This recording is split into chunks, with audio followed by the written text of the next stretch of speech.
तारीख का धारा बदला है और पाकिस्तान की आला तरीन अदालत ने आईन पाकिस्तान की हिफाजत,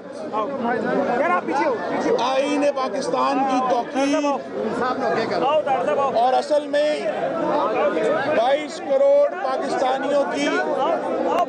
इज्जत का फैसला किया है कि वो मुकद्दस दस्तावेज जिसे हम आईन पाकिस्तान कहते हैं, वो कागज का टुकड़ा नहीं।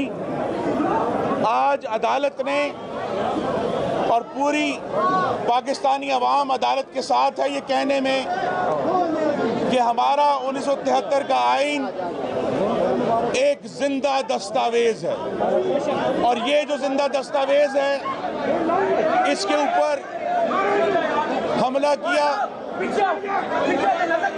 इमरान खान की फाशिस्ट हुकूमत ने।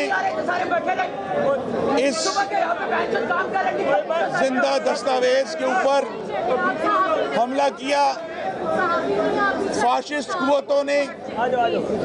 और जो आइन के तहत एक अमल जारी था